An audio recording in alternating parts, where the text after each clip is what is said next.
Hello guys, இன்றைக்கி நம்ம வீட்டில் என்ன லன்ச் அப்படின்னு சொல்லிட்டு பார்த்துடலாமா? இன்றைக்கி ஜூலை 13 அது மட்டும் இல்லாமல் சண்டே.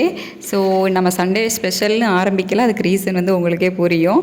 சுட சுட சாதம் வந்து வெடிச்சிருக்கிறேன். ஸோ ஆவியில் வந்து கேமராவே மறைக்குது.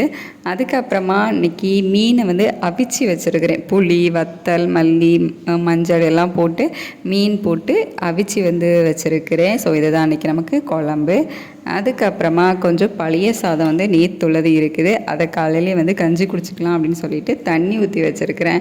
ஸோ நமக்கு வந்து காலை சாப்பாடு இன்றைக்கி பழைய சாதம் தான். ஸோ உங்களுக்கே தெரிஞ்சிருக்கும் ஏன் நான் அன்றைக்கி சண்டே ஸ்பெஷல்னு சொல்லலை அப்படின்னு சொல்லிட்டு ரொம்ப சிம்பிளாக தான் வச்சுருக்கேன். அதே மாதிரி சைடிஷ்க்கு வேணும் அப்படின்னா ஊறுகாய் வந்து வச்சுருக்கிறேன். இது வந்துட்டு சுண்டக்காய் ஊறுகாய் கடையில் வாங்கினது தான். அது வந்துட்டு தொட்டுக்கிறதுக்கு வச்சாச்சு. ஸோ அவ்வளோதான், ரொம்ப சிம்பிளாக நமக்கு இன்றைக்கி இந்த வாரம் சண்டே வந்து முடிச்சாச்சு. உங்கள் வீட்டில் சண்டே ஸ்பெஷல் எப்படி இருந்துச்சு அப்படிங்கிறத கமெண்ட்டில் எனக்கு சொல்லுங்கள்.